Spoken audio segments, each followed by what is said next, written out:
On this episode of the Bronze Medalist podcast, we talk about Live at Madison Square Garden by Vulfpeck. Woo!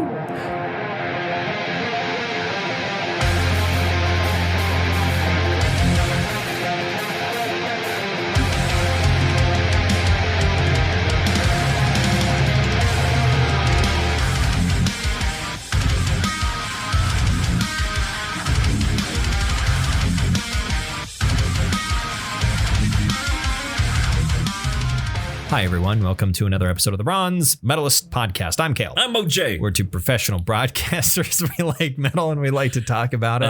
And a couple times a year, we like to take a few episodes and talk about stuff that we like that isn't metal. Sure. And as I mentioned at the end of last week's episode, this is a thing by a band that I felt like we had talked about before, but I looked through and I'm pretty sure we haven't talked about it in an official capacity as the subject of an episode before.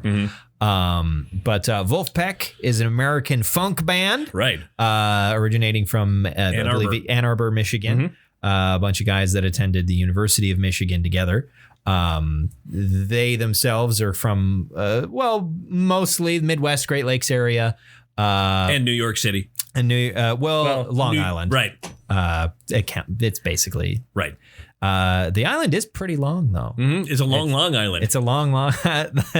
It is. It does. I forget about it often, though. Like if you look at a map of the East Coast, like Long Island is genuinely a very large island. It is actually. And by the way, you're supposed to pronounce the G. Long Island. Long Island. Long Island. The Long Guy Land. There's this guy. Lots of long guys there. Lots of fellas that are real long there. Right. But yeah, they're a funk band. They've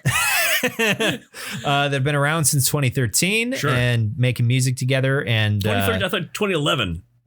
Maybe that. I think the first thing they released was 2013, I suppose. But yeah, they've been making music together for longer than that.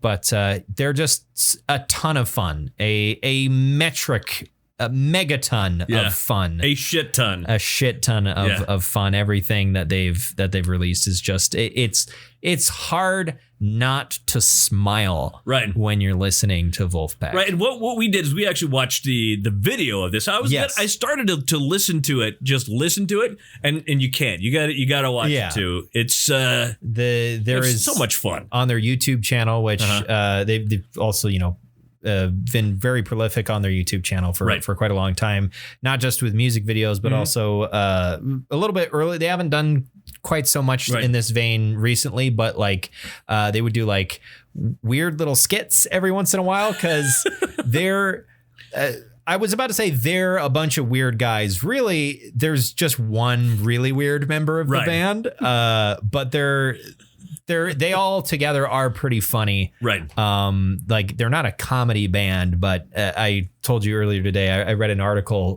where the headline was Vulfpeck is the funniest band that isn't a joke. And I kind of agree with that. They just have a very, very funny presence, but we'll talk more about Vulfpeck later on. First, how are you doing? I'm doing fantastic. That's good. I go to we were doing like upper East Coast accents at each other before we started recording. And it just went forever. So anyway, I go back to physical therapy tomorrow. Okay. They're gonna bend me around. Bend you around. They're gonna bend me around. They're gonna figure out what the hell is wrong with me. Okay. Well, they know what's wrong with me. I got some bad wiring. They're gonna try and help you a little bit. And then eventually they're gonna put a knife in me. A knife in my back. They're gonna leave it there. Good old foreign object. Exactly. Thingy. That's always weird that happens. Where they leave tools in there? Surgeons just accidentally leave shit in there on occasion. But you were still talking. No, I'm sorry. It's all right. I feel like I haven't been here for a while because I've been here for a whole week. We didn't do D&D this week because holy crap! Because we got a ton of snow over the weekend. A shit ton of snow. A shit ton, a fuck ton, a megaton. Yeah, but the good news is that it has stopped. It is no longer snowing. It's not snowing anymore. Not outside right now. We're not getting several inches more snow as we speak. That's not happening. Nope. That would be crazy for that to happen. Exactly. It's the middle of March. Why would that happen? It's the Ides of March. Speaking of big stab in the back. Ides. I thought the Ides was yesterday. No, the 15th. It is the 15th. You had to look in my head. It was the 16th. I don't know why. We haven't got paid yet, I think, right? I don't know. I haven't looked at my email. Oh, that's right. You're independently wealthy. You don't have Yes, I'm independently wealthy. I just don't have a bunch of children or other things that exactly responsibilities of any kind. I don't have a ton of a ton going on. Right. You don't have a shit ton going. All I got to worry about is me. Right. Exactly. And my cat, I guess, but she doesn't need much. Exactly. So yeah. Your pussy is not very needy. God. Just gotta. No, I'm not gonna go anywhere with that. What do you mean? What were you gonna do? What were you gonna say? No, I'm not gonna say anything. I'm not going to say anything at all. I'm going to be quiet for the rest of the episode. Okay, it's going to be me. Anyway, so how you doing, folks? It's me, OJ, here by myself, sitting in front of a microphone. You probably hear me rocking back and forth because I get quieter, louder, quieter, louder. You like that? Quieter, louder. So anyway, Kale's left. He's gone now. Probably went out to go drinking and whoring because that's what Kale does. I mean, he's drunk all the time. Man, if you're listening to this, Kale's mom, you really got to do something about this kid. He's out of control. I mean, maybe we all need to get together. Why'd you stop? Because you were laughing. I thought, oh, gig is up. I thought I was waiting to see if you'd fall apart. I should have known better that you wouldn't. I feel like in that situation, I would have run out of things to say after about 15 seconds. Yeah, no, I could have kept going, but A, I was kind of starting to bore myself. And B, you were laughing, so I thought. Okay. All right.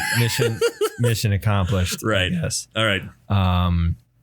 Yeah, I haven't been up to anything. Lately, I just haven't been doing. You did mention drinking. Yeah. Which I haven't really. I'm trying to remember the last time I had any alcohol. Cat might be coming up into your lap. Yeah. This is a special moment. Come on, Seema. Come on. Ah, so close. Still a special moment. She's never done that before. Yeah. But anyway, I genuinely do not remember the last time I had any alcohol, but it's my birthday soon. Right. Next Wednesday. So, what I'm planning on doing, next Tuesday night, because I have Wednesday and Thursday off, is I am going to be, streaming on my Twitch channel, which I don't do very often. Right. But, by Twitch, you mean OnlyFans, right? Yeah. OnlyFans.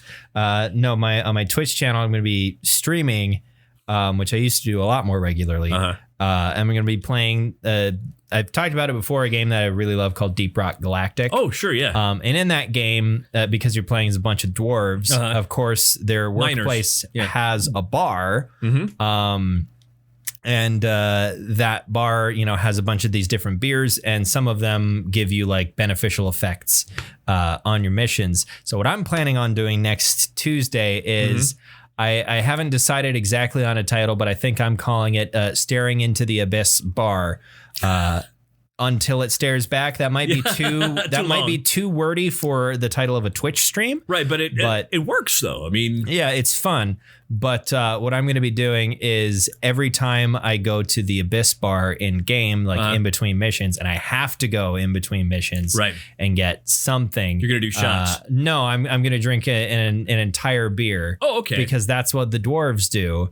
Is they get a big mug of beer and they chug the whole thing. Stein. So I am going to, I have a mug or whatever, a tankard. A tankard? That I've had for a while. So I'm going to. It's a band we need to talk about, by the way. Tankard. Yeah, sure. They're a power metal band, aren't they? Yeah.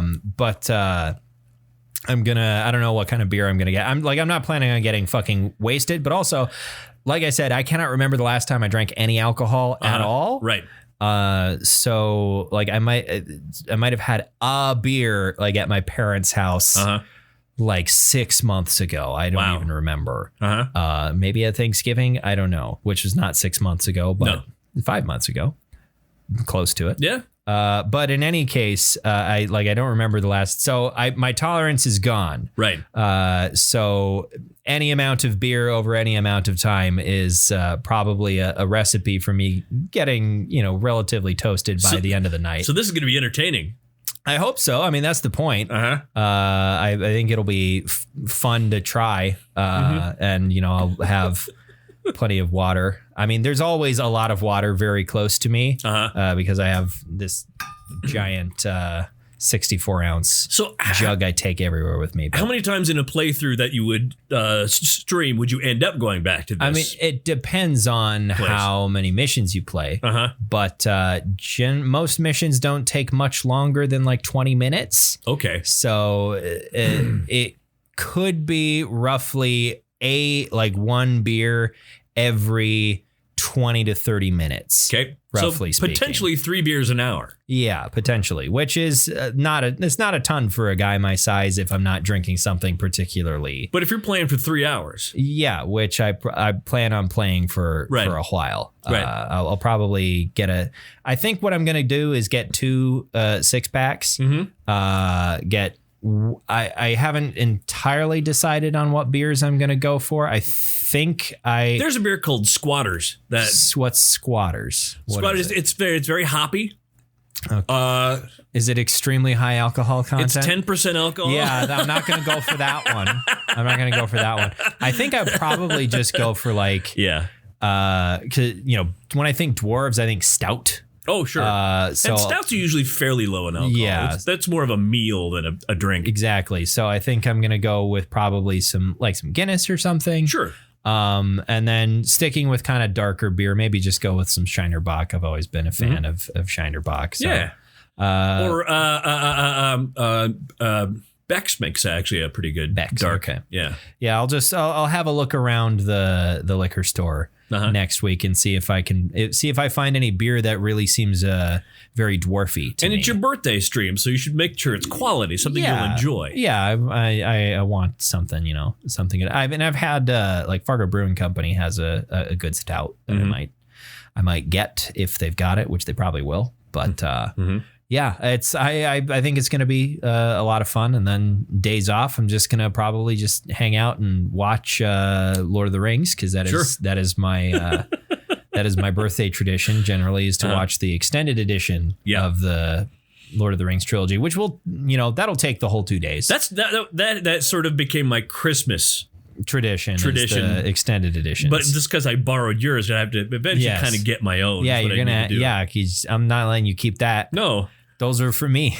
And I also need to get a regular DVD player as well. Does your PlayStation not play? Do PS4s not play DVDs? They do, but I need to turn the TV up pretty loud. Yeah. That's right, because it's very loud PS4. That's why when I started the tradition of watching those Lord of the Rings Blu-rays, the first year I was like, oh, hey, I've got a PlayStation 4. I'll use that. Nope. Can't hear a goddamn thing. So I instead used the kind of not great Blu-ray player in my Xbox One, which it's the Blu-ray player in the Xbox One seems kind of finicky. It's like Sony was like, we'll let you put one in there. But we're going to make it kind of not work sometimes. You know what I think I'm going to do is I think just for the experience of watching the extended versions of Lord of the Rings at Christmas, which I really enjoyed last year because it was a day alone. Yeah.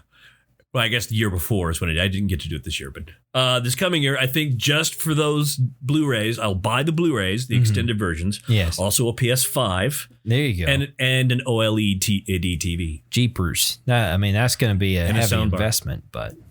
I mean, it's to watch one specific set of Blu-rays.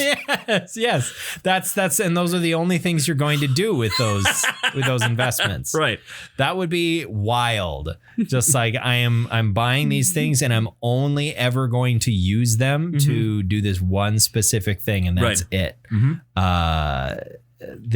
If I can find, I think I've been worn down enough. I guess I haven't like looked super hard because I never leave my apartment. Right. But I think I've decided that I might just buy the regular PS5 with the disc drive in it. Yeah. Just because, and that way it also, it works as a Blu-ray player as well. That will probably be more reliable than the one in my Xbox One. And I've invested in a lot of PS4 disc games. Yeah. So I have not. Right. So I have none. I have no PS4 disc games. I got to stack them. And here's the sad thing is that I was sad when we lost our game store because I like going out and going to the game store and checking out games and seeing other stuff they have there because they have a variety of shit. And then it closed down. I'm like, oh, I'll just get them online now. Or you could go to Walmart. Yeah. Or you could, you can buy video games anywhere. But the experience of, going to Walmart is not the same as going to GameStop. Yes. Man, what happened to GameStop? Yeah. I mean, it's a long, complicated story of what happened to GameStop, but and also like, of course, it's not really around anymore in any sort of way that I mean. GameStop kind of went the way of MTV a little bit in the sense that the thing they began and existed for was no longer sustainable as their primary form of revenue. Right. It's like if you can find a GameStop near you and you walk in there, like 90% of it's fucking Funko Pops. Right. Which other toys. The same thing happens to Hot Topic as well. Right. It's the fucking Funko Pops are fucking everywhere. They are. Well, people buy them. They don't really appeal to me all that much. Well, no, because they take up space, and what the fuck are you going to do with it? Yeah, I mean, it's a little knickknack. Sure. Which I'm not, terribly opposed to, but the things that I have that are mostly decorative or I don't know, just like random. I got a stick that I found one time that looks like a wizard staff that's sitting over there in the corner. I got an axe that would be functional if it were sharp, but it just hangs out and looks cool. I've got an axe that is not functional and should not be sharpened. How heavy is that thing, by the way? Pretty heavy. It's actually it's pretty weighty. I mean, it's real metal and I don't think it's real wood. I think it's like some sort of a resin kind of. Okay. But yeah, it's the Leviathan axe. Yes. And I mean, hey, like if you're making a faithful replica of it, then it would probably be heavy because Kratos is ludicrously fucking strong. He's a god. Like right. And then when it flies back into his hand, it hurts you. Yeah. Because the controller goes. That's such a satisfying feeling. It's weighty. Yeah. It is surprising though. Like the axe that I have, like the head of it looks pretty big, but that thing's incredibly light. Like big Dane axes or whatever were pretty lightweight because the blade is very thin. Because when you're chopping into people, you don't want it to be thick. Right. You want it to be thin, so it's sharp. And so it'll go through better as well. Versus like a big axe for chopping wood. Wood, a lot harder than people, generally speaking. Right. The hardest bits of people are not very thick. They're made mostly of water. Yeah, people made mostly of water. Trees, also technically made mostly of water. But a lot more cellulose in there, a lot more. The rest of it, a lot harder, though. A lot more carbon. The parts that aren't water are a lot more difficult to cut through. Did you know that a vast majority of a tree, or really any plant for that matter, is made of air? Yeah.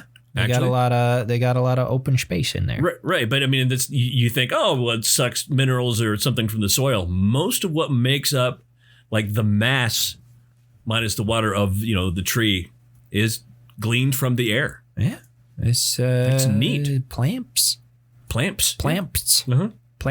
Well, I mean, it's like when a plant wilts much it shrinks, like how much it just completely collapses, and you're like, oh, that's still most of the stuff that it was made of, just with all it broke down enough that all the air got out. Well, that's 100% scientific. That's exactly what happens. Okay, Kale. I'm a scientist. Yes. I'm a scientist, damn it. Who's a big Listen scientist? to me. You want a scientist? I invented a nuclear bomb. I was on the Manhattan Project. Yes, you did. Yes, you did. Don't disrespect me. Do you want a candy bar, Mr. Scientist? Yes. I don't like this nursing home, but the candy's good.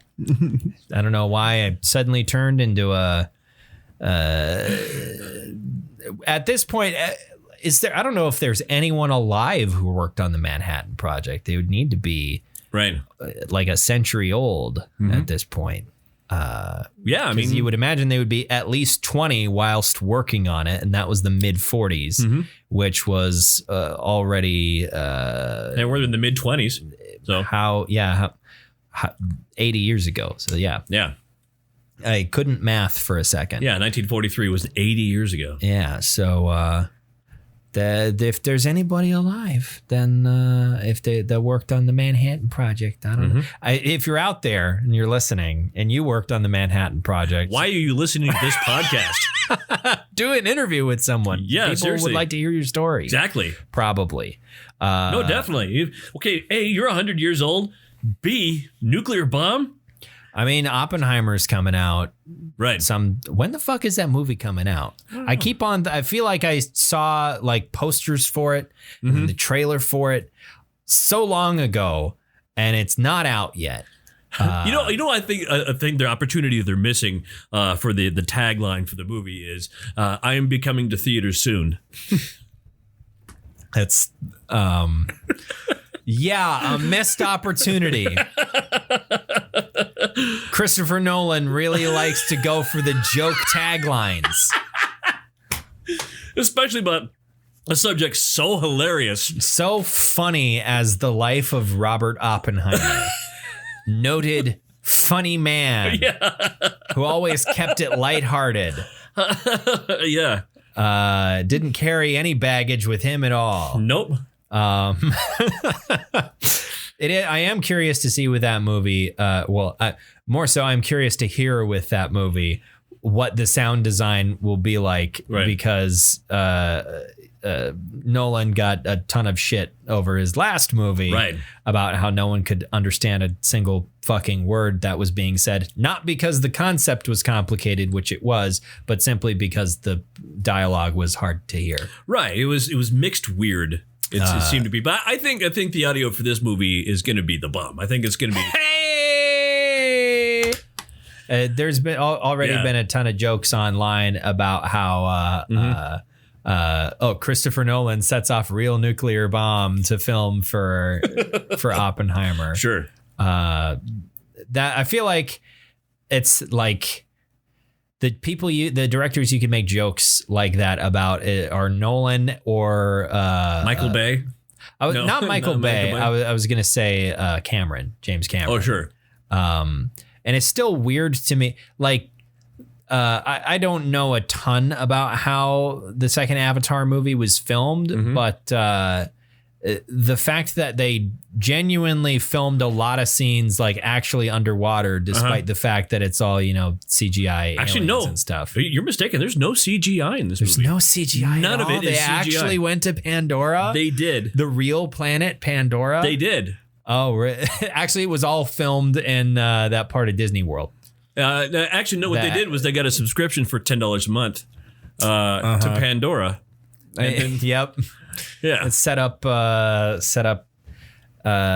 Does Pandora? Because I've always been a Spotify person. Right.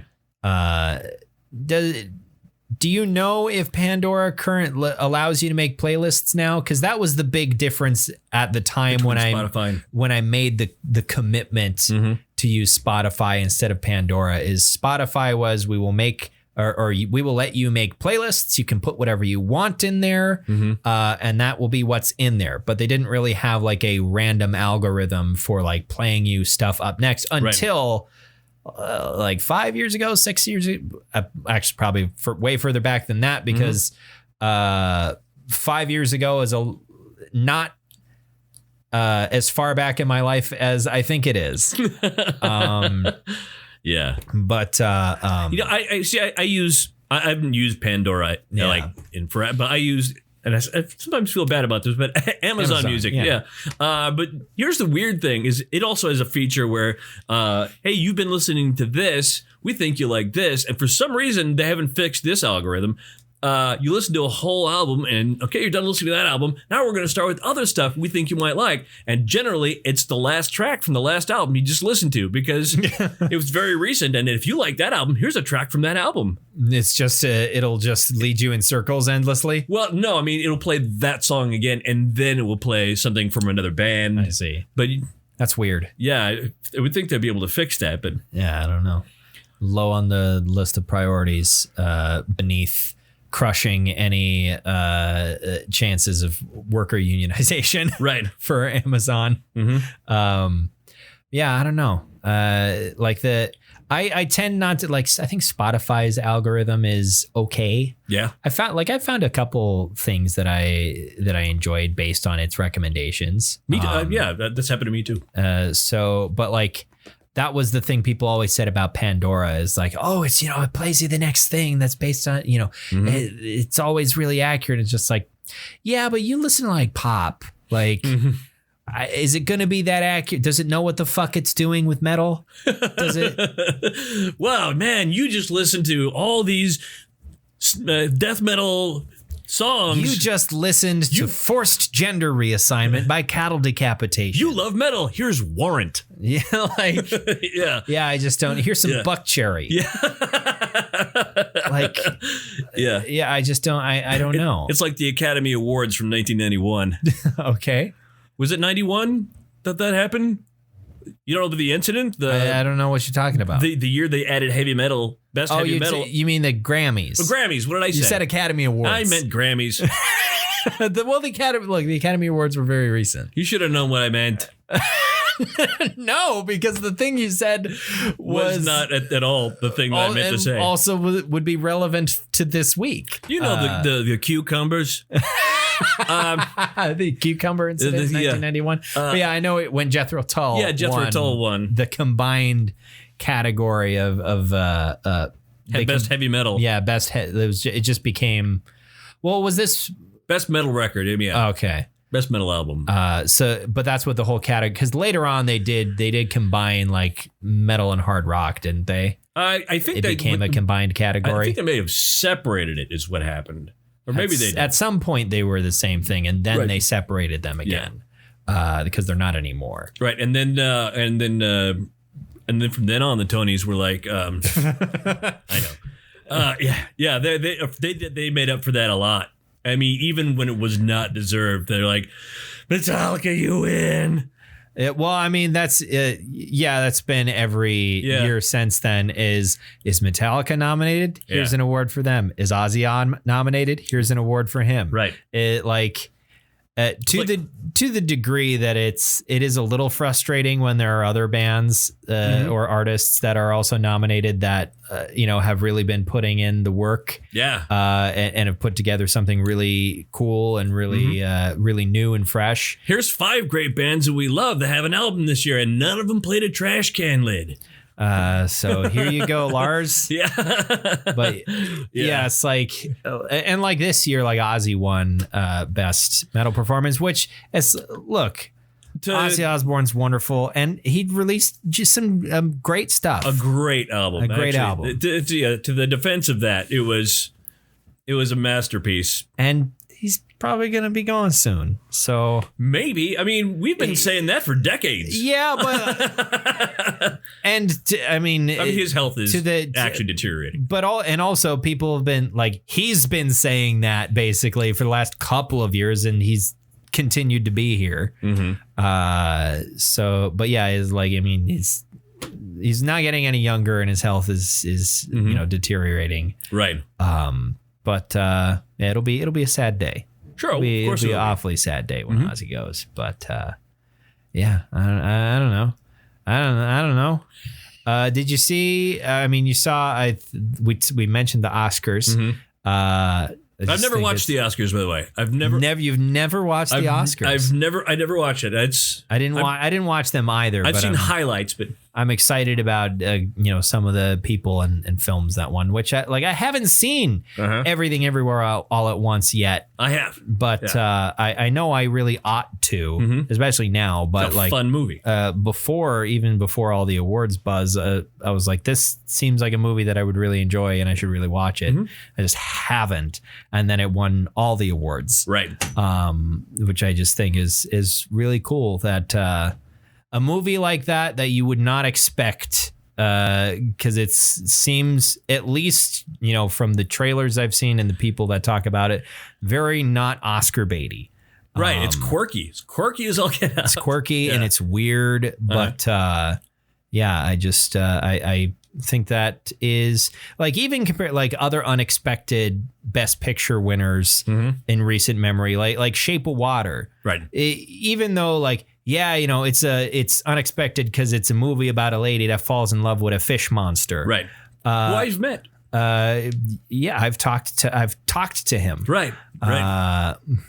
Doug Jones, we're talking about, who played the monster. Yeah. He's good at playing fish monsters. He is good at playing fish monsters. It's one of the things he's known for in Guillermo del Toro movies, specifically. I don't think he's played a fish monster outside of that context, but. Did Guillermo, did he do Hellboy too? Yeah. Okay. Yeah. I guess his character on Star Trek Discovery is kind of fish-like. But that's beside the point. Yeah. Like that was considered in like an unexpected sort of win for Best Picture, but you watch the movie and it's like, this still kind of feels like a little sort of Oscar-ish type movie. It's very, it's very romantic. It's very, it's kind of more of a serious, it's not, the craziness of the multiverse, which I think is just, it's cool. I don't know. Also happy to see Brendan Fraser. Yeah. Although they pronounce it Brendan Fraser. I've always heard it Fraser. It's Fraser. It is Fraser. Fraser. Yeah. That's how he says it. He corrected people on the internet recently. As he should. It's how his name is pronounced. Right. He also plays a fish monster in that. No, that's a mammal. Oh, yeah. I guess a whale is a mammal, OJ. It's a big fish mammal, though. Sure. Well, but yeah, I'm very happy that he won. I'm happy. I'm so happy that he's making a comeback. Right. He was in so many movies that I just loved so much when I was a kid, and I'm happy to see him, back and getting films and doing well. It makes me happy. I don't know. I'm not a superstitious guy. But you are a little stitious. I'm somewhat stitious. But I just feel that between the time you edit this down and upload it. Oh, don't say it. Don't bring it into the world. I know what you're going to say. Shut your mouth. Don't you dare put that evil into this world. Don't you dare. If it happens now, I'm going to find you. I'm going to break your legs or something. I don't know. Well, you'll see me at work tomorrow. That's a good. Yeah, I guess I don't need to find you. You don't need to find me. Well, but if it happens, then you'll know that I'm coming for you, so you won't come to work. Yeah, because Kale, you're so known for your violent streak. For my violent outbursts. Such a hothead of attacking. I mean, that's not untrue. I just kind of keep a lid on it. Sure. Yeah, I'm known for being such an incredibly violent person who's I've been in many fights before. Yeah. So many physical altercations. I know you can't. And I've come out on top of everyone. I know you can't see Kale, but he's actually missing an eye. And his got an eye patch? Yeah, his nose is crooked. He's got dentures in because you got him punched out. I lost, it was one by one. I didn't lose all my teeth at once. It was one, but eventually I realized most of these are fake. I should just get them all taken out. Right. And they're all made out of rubber. So they don't. Because I don't want to swallow any of them. Right, exactly. And have the sharp little jagged pieces cut me on the way down. Constantly being punched in the mouth. Off. Like my lips are just a mess, just a mess of scars. Just a mess of scars, just like your cauliflower ear. look like a Bond villain. Right. But not the main villain. I look like the main henchman. He looks like Hervé Villachez.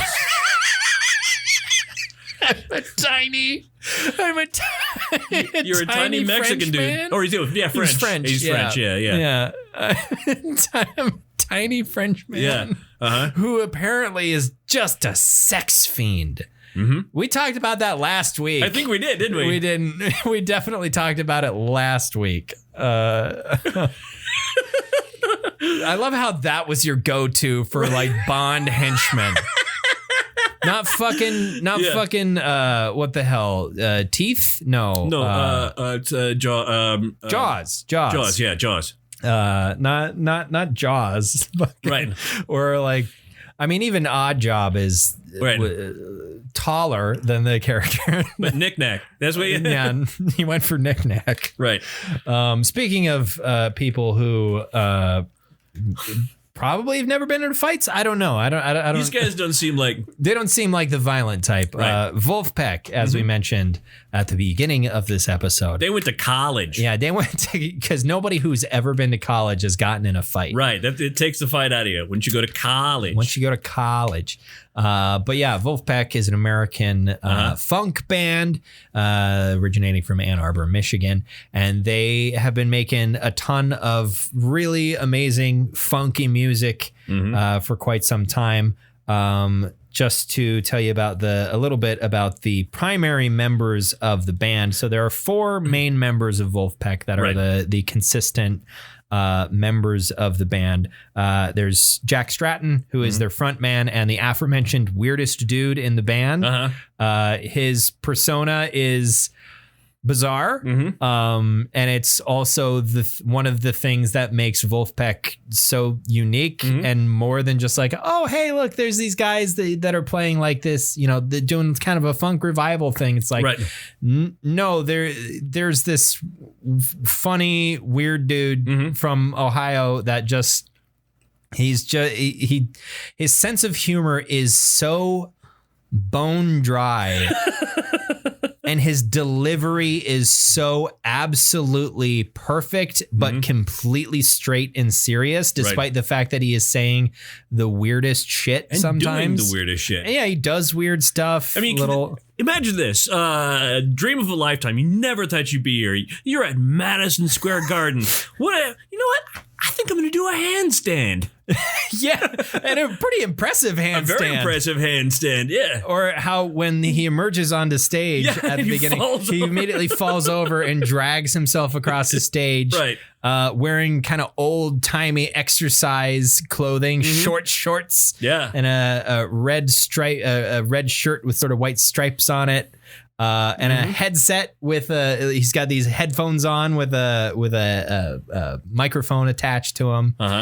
He looks like he's giving the world's weirdest TED Talk. Right, yeah. But he's such a weird guy, and he's kind of the band leader, and he does a lot of their management and just kind of handles a lot of stuff. He's hyper talented. He is a multi-instrumentalist. Most of the time you'll see him on drums, keyboard, or guitar. Or Guider. Then you've got Theo Katzman, who is another multi-instrumentalist and really amazing vocalist. Yeah. His falsetto is insane. And also like part of his multi-instrumental capabilities, he also plays keys sometimes, plays guitar a bit more often. You'll see him on drums, at least in this album, pretty often. Or in this video. His ability to sing and play drums at the same time is remarkable, because if you're just listening to the recording of this and not with the video element, you very well might not know that he is playing the drums at the same time. His vocal delivery is pretty flawless while playing a relatively complex beat. Right. And again, all of this in front of 14,000 people. Yeah. They, that's not the full capacity of Madison Square Garden itself, but that's probably the most they could fill up for a concert because people aren't going to be sitting in the stands behind them. So yeah, it was capacity for a concert anyway. They sold out a show at Madison Square Garden as an unsigned band. No management, no record company beyond themselves. Right. They have their own record label that they release their stuff through, but they're not, they're not on any sort of major record label. Right. They don't have, representation outside themselves. And they even brought out like another band onto the stage at one point. Yes. Peckapella. Right. The other members of the band, before we talk too much more, focus on one instrument and one instrument alone. And you have Woody Goss on keys, various different keyboard instruments. And then you have Joe Dart playing the big guitar, aka the bass. Joe is a recognizable member of the band for the fact that he wears sunglasses and might have eyes underneath them. Not sure. We're not entirely sure if he has eyes underneath the sunglasses because you never see them. Right. Which I told you my theory about that is I think he does it on purpose. It's a reverse Superman. Yeah. Where he puts on the glasses and people recognize who he is. Exactly. But if he wants to be like incognito or whatever, he just takes them off. Right. Nobody recognizes him. He's eating at a restaurant with his wife or whatever, and and nobody talks to him at all. And then he goes outside. It's a bright sunny day. Puts the sunglasses on and everyone's like, it's Joe Dart. Yeah. On the Joe Dart. Mobbing him with Joe Dart on the Joe Dart. There's so kind of a running thing at like concerts of theirs will be Jack who will like introduce band members and he would usually say like Joe Dart on the Fender bass. But now Joe plays his own signature model of guitar. So in this, Jack kind of fumbled and went, Joe Dart on the Joe Dart. And it was, I'm trying to confuse anybody. Like, everyone figured it out. Yeah. But Woody is by far like the most normal person in the band, I think, because he's just there playing guitar. He's just a normal looking dude, short beard, nice hair. He's just there to play keyboard. That's all. It's like everyone else is kind of got, I mean, Jack has, obviously got such a weird personality. And, Theo, more front facing as the vocalist and whose dad, by the way, was a jazz trumpeter. If you know that or not. I did not know that. Yeah. The musicality runs in the family, I suppose.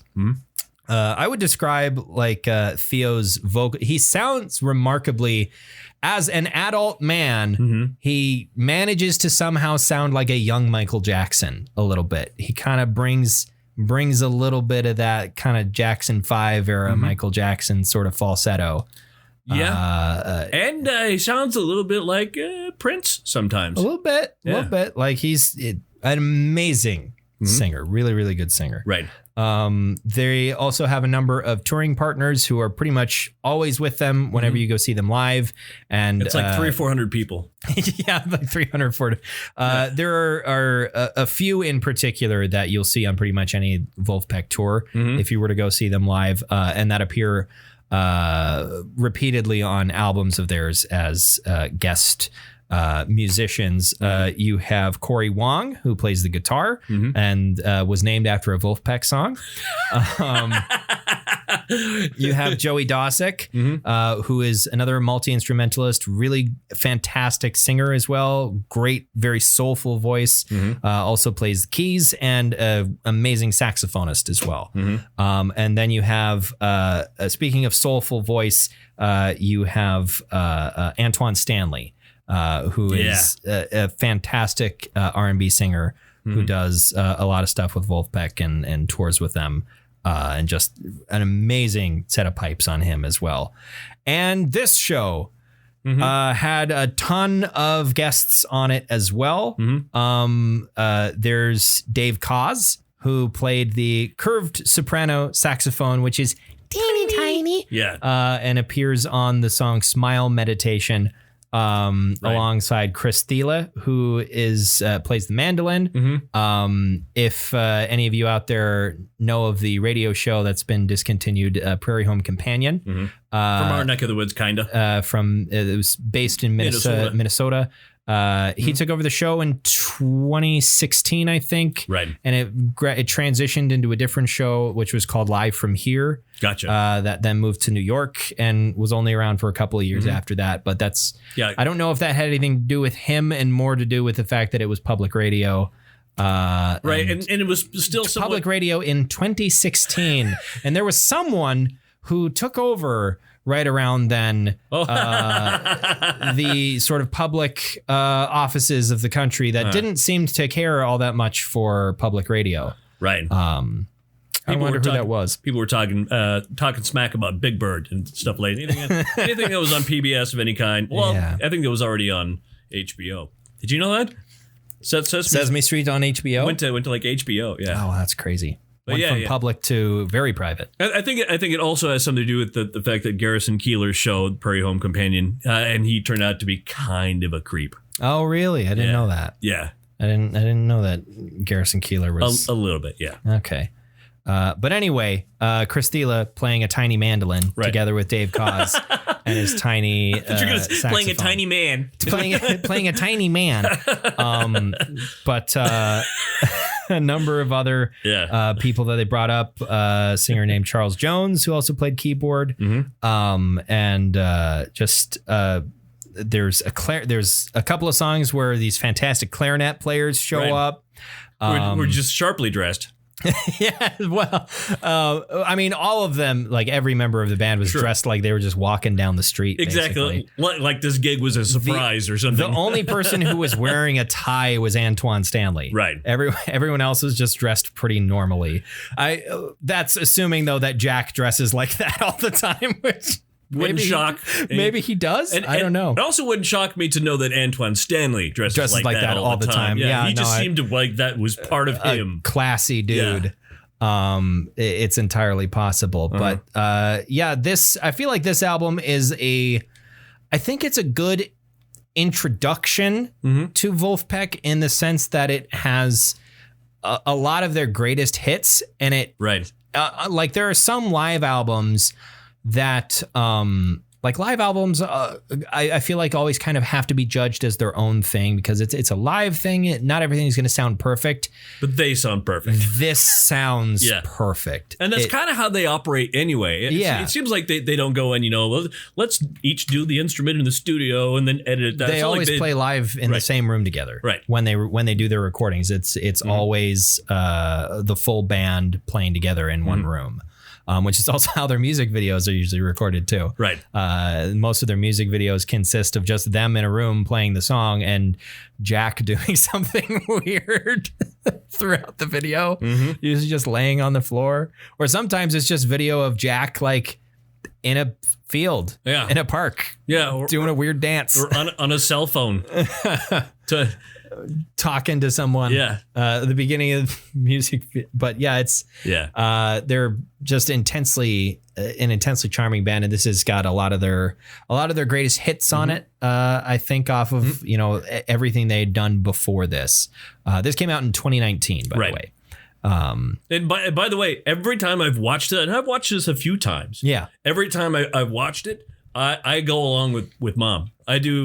You do the meditation. I do that tapping on then tapping on the head. So before the track "Smile Meditation," Jack's mom, who is this tiny, very sweet kind of old hippie-ish Jewish woman, walks out and does like a guided meditation thing with an entire crowd of 14,000 people, and as the camera looks out, you see. Everyone is doing it. Everyone, but there's one woman in the front row, and I see her every time. Fuck that woman. Come on, lady, participate.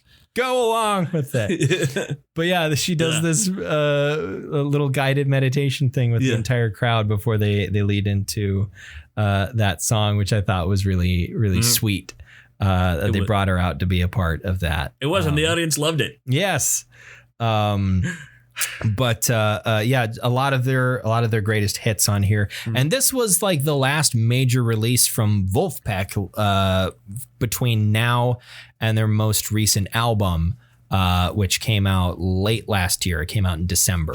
Schwitz. Yeah. Because between that, I mean, what happened between 2019 and 2023? Yeah. But they hadn't, played live together until September of last year. Wow. This was the last live show they did between when they recorded this and September of last year. Wow. They had individually, like they released some solo material as well. Which is sad because in this concert they announced that they'll be coming back. Yeah, that they were going to do a bunch of when I saw them announce that, I was like, no, you're not. We're going to be back in New York doing shows here all summer. No, you're not. No, you're not. No, you're not. We're doing a residency at the something Hawaiian, whatever. Yeah, is some place, some music venue. Didn't happen. But yeah, didn't happen. I wonder why. But yeah. Did you listen to Schwitz? I haven't yet. No. Okay. Schwitz is interesting because it is. I don't know if it's just because I'm coming off of the back of this and not another one of their albums. They do say at the top of the show that everything is 20% faster, and I think they often do that where they will play fast. They're like all of their songs faster live. And on this record, they also, I think, chose a lot of their more high energy and high tempo songs anyway, just because playing a show at Madison Square Garden, you bring your most high caliber stuff. But Schwitz is a lot more understated, tends to be a lot lower in tempo. It's still very funky, but it is a lot more. It's a little bit of a slower sort of funk. It's a little poppier too, not quite as technical in some places, but it's a good listen. It's because they've done that. Yeah, they've done the technical. They have. One of my favorite things of theirs that they do, and the thing that introduced me to this band is I saw a video pop up in my recommended on YouTube however many years ago, which was It Gets Funkier, but every time it gets funkier, it gets funkier. Right, which is the song at the end of this concert. Yeah. So to unpack what I just said, they have a song which they released on their first album, which was called It Gets Funkier. And on a number of subsequent albums since then, they have released a new version of that song with a gradually increasing BPM. Right. And even at I don't know exactly how the internal logic of how they do it works, but someone compiled a 14-minute long video of every time they have played that song live that they could get access to anyway, and ordered it in increasing tempo and BPM, and there is a very distinct key change in that song that marks the point at which it gets funkier, and so every time that happens they would switch to the newer version, a newer, faster version, and it's 14 minutes long, and getting funkier and funkier and funkier every time. And at the end of this album was a version of It Gets Funkier, which was even faster than the last recorded version on an album, which is a while ago at this point. Because there's not a new version on Schwitz. People have been patiently waiting for It Gets Funkier 5 for quite some time. But they haven't done it yet. They're waiting, or maybe it's gotten as funky as it's gonna get. I think it would be neat if they did that with they just did it in a room with a basket full of used socks and cheese. Yeah, it's that kind of funk. Yeah, it got really funky in there. It's a real funk in there. Yeah.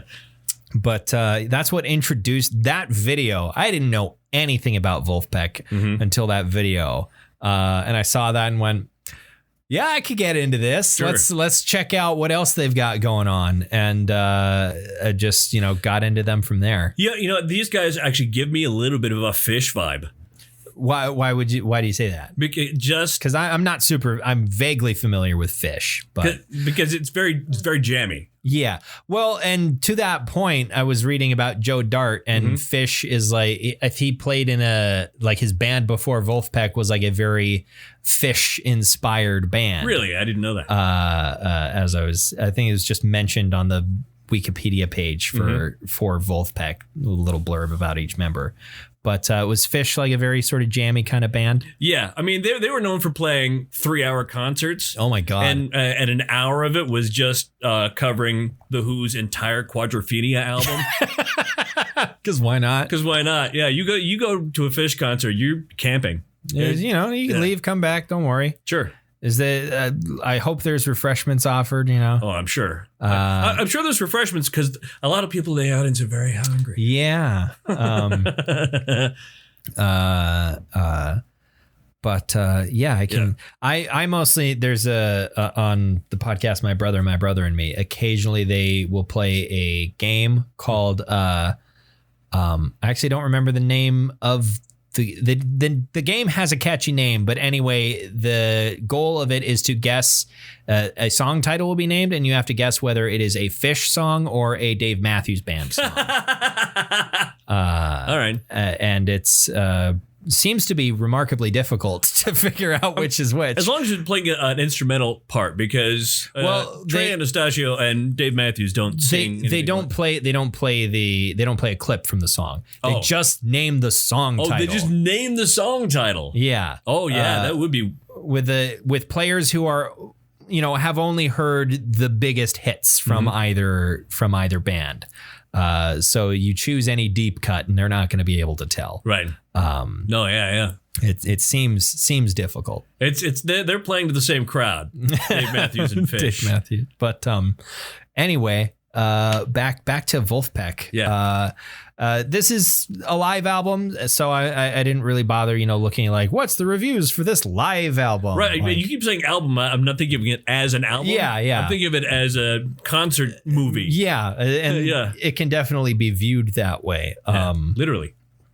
But what's your favorite song off of here? What's your favorite experience? I think my favorite experience was when we heard the story of the Hill Climbers. And they went right into put it in my back pocket. Yeah, I loved that.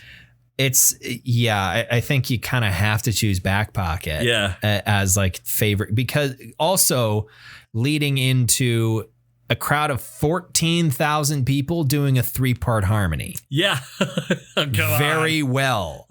I might add. It sounds good. It sounds great. Like it's hard not to choose Back Pocket. I would say if I weren't to choose Back Pocket, I would say either Corey Wong or Smile Meditation. Yeah. I think. They're all like I enjoy all of those quite a lot as well.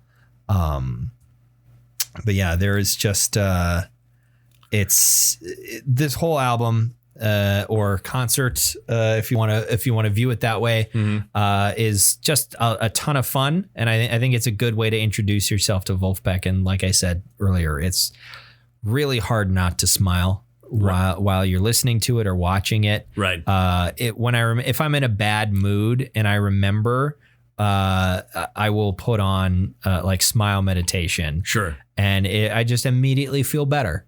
It's got that effect for me. I don't know. It's just like, it's like serotonin in a little song. Right. It's good stuff. It's good stuff. So what medal are you bestowing upon this experience, like Mas Kanata to Chewbacca? Oh, this gets a gold. Yeah, it gets a gold. This is so much fun. Such a good thing that I keep on coming back to it. I don't keep running away. It's a reference to a song of theirs. But next week, what do you want to talk about? Since it's still March next week, I figured I'd give you a treat for your birthday. For my birthday! There was, when I went into the 5th grade, a couple of kids were raving about this movie they saw over the summer. Okay. And in retrospect, adults to 10-year-olds to this movie is a bit weird. Okay. But anyway, it turns out this movie had some cool tunes in it, and some industrious fellows decided they were going to put them on a record album and sell them in the record store. Okay. And it was a movie that was called Purple Rain. Okay. Starring the famous Hollywood movie actor Prince. I see. Yeah. I see. So we're going to be listening to Purple Rain. Yes. All right. Midwesterner. Yeah. Yeah. From Minnesota, famously. Indeed. The one time I have ever been to a nightclub was in Minneapolis, and we were there until closing time, and the last song that they played was Purple Rain, because of course it was. If you run a nightclub in Minneapolis, you are legally obligated to have Purple Rain be your closing song. Yeah. I got to tell you about, I'll tell you next week. I think I've already told you the story about the weekend he died. I feel like you have, but save it for next week. All right. I've also been to a club he used to own, but after he sold it and then other people ran it, I saw Typo Negative there. Okay. I also saw the Insane Clown Posse there. So, two very different experiences, I think. Yeah, and Cradle of Filth, yeah. It wasn't all at the same time, was it? It was the same tour. Oh my God. No, okay. No. Cradle of Filth and Typo Negative, I can see being on the same bill. They were on the same bill. Okay, but Insane Clown Posse was a different There were thing. no Filthalos. Yeah. Filthalos? Yeah. Okay. Well, anyway, thank you all very much for listening. If you'd like to hear more, why not subscribe to our feed on whatever it is you're using to listen to us, and peruse our back catalog if you haven't listened to it already, if you're a new listener, and maybe go ahead and follow our social media page if you want to. We're on Facebook and on Twitter. If you're trapped under something heavy, we're a great time killer. Yeah, if you're just waiting for the rescue workers to arrive, give us a spin. Just give us a spin. You've probably got a couple hours till your battery runs out on your phone, and there's nothing more important. You've already first call for help. Exactly. Use that function in your phone first. Yes. Then listen to the podcast. Right. All right. Thank you very much for listening to another episode of the Bronze Medalist Podcast. I'm Caleb. I'm OJ. Congratulations.